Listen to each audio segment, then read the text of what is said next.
And we are back. Today is the day. It is the Women's Euros final. And before I get into it, I just have to start, like I always do on these final videos, by saying a massive thank you to everyone who has contributed to this series over the last 4 weeks. In particularly the 2 semi-final videos, which has come in as my second and third most viewed videos, as well as being my first and second most liked and most commented on videos. So again, thank you so much for all the support you have given both me and this series over the last few weeks. We're now on nearly 270 subscribers, which is a lot more than I could have ever expected. And the channel keeps growing. And good news for any of you that do follow me religiously, we have a lot of new content coming up ahead of the new football season. And this is what is going to be coming up over the course of the coming week. So we're going to be starting tomorrow with my wrap up to the prediction series, going through the tournament result as well as my final points tally for the predictions. On Tuesday, we have the Premier League table prediction for the new year. I've tried to do this as late as possible with all the new signings and pre-season form coming into it. On Wednesday, I will be unveiling my final fantasy football team for the new season. On Thursday, we have a brand new series on the channel.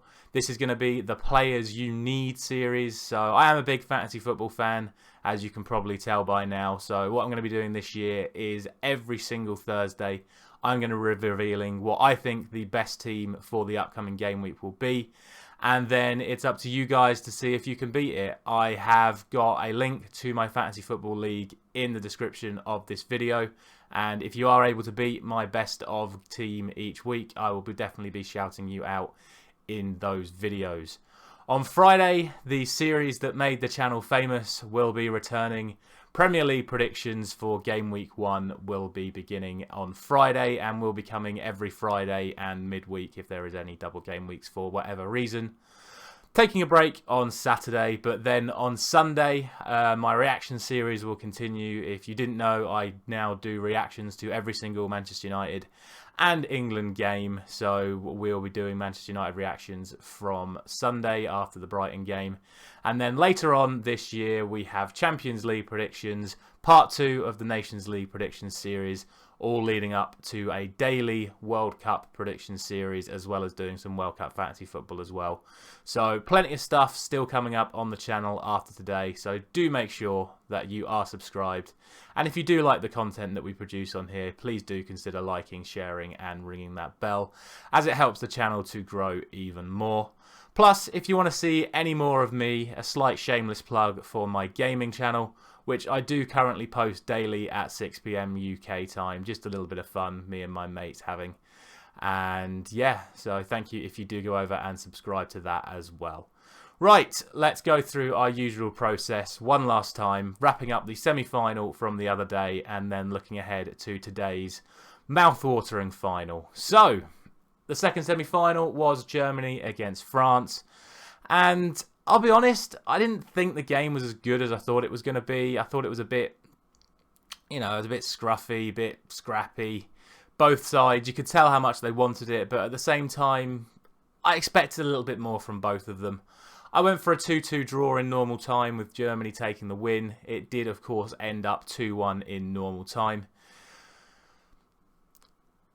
The worrying thing for me, is what we'll get to in the moment, is that I think Germany are probably the better team than France. I said that during the prediction for that game that I did want France to come into the England game in the final, but we'll see later on in the day. But Germany, I felt, were the deserved winners in the end.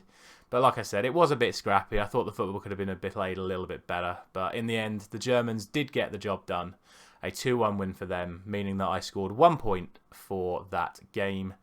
And brings the tournament score up to 36. So that means that if I want to get the pre-tournament target of 40 points, I have to get the final spot on.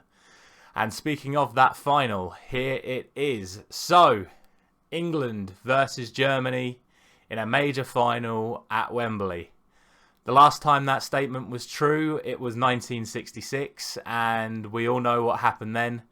A game made famous for an English striker who'd spent the entire tournament on the bench, starting ahead of the recognised striker in the final and scoring a hat-trick.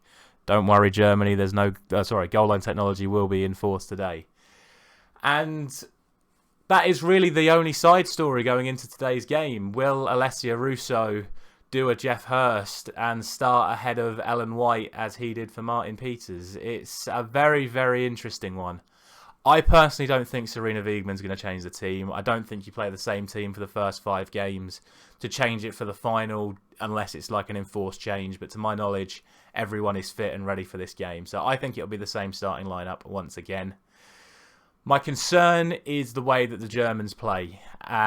We know how much they like to high press. Again, this is kind of what I was trying to allude to in my semi-final response. I don't think the German press was as strong as I've seen it in other games. I don't know if they're tired after a very long tournament. So I'm hoping that they can't put too much pressure on England's defence today. But it is definitely a problem because England do tend to struggle against the high press. My biggest concern is that England's 2 biggest weaknesses so far this tournament have tended to be that gap between Lucy Bronze and Millie Bright, which rather worryingly is the type of space that Alexandra Popp likes to occupy. And obviously she has scored in every single game so far. So that is a major concern for me. The other concern is set pieces, which the Germans are again very good at. So all things considered, even though both of these teams have only conceded 1 goal so far in this tournament, I have to give Germany a goal straight away because I don't see any scenario where that gap between Bright and Bronze or a set play, surely the Germans will score from one of those situations at some point during the game. So I am going to give Germany a goal.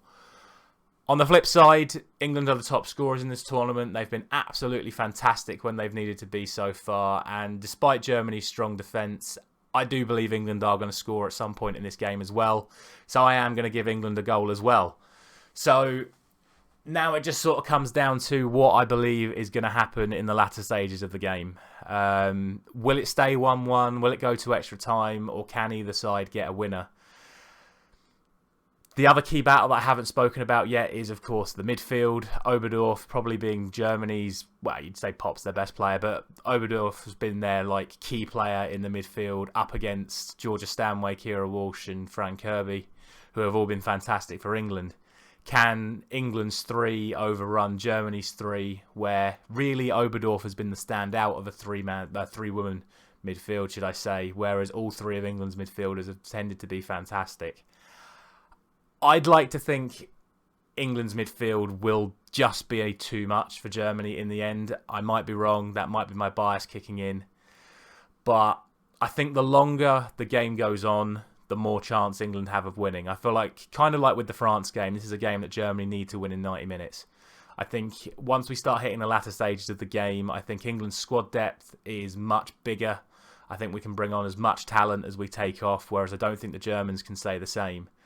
So I'm positive that England can get the job done, and I'm even positive enough to say that England get the job done in 90 minutes. And I'm going to go for 2-1 in 90 minutes. I really do believe that they can get it done. This is the one game all tournament that I have been majorly concerned about. I think Germany's strengths do exploit our weaknesses, but I've not come this far to bail on the girls now. I think they've done an absolutely phenomenal job, and whatever happens tonight, I'm going to be immensely proud when I do tomorrow morning's wrap-up video. But I do believe they're going to get it done. I do believe they are going to bring it home, and fingers crossed it does happen, because what an unbelievable night it will be if they do get the job done. I'm going for 2-1 to England. Let me know down in the comments, as always, what you think is going to happen. And I will see you tomorrow for that wrap-up. Come on, England. Please get it done for us.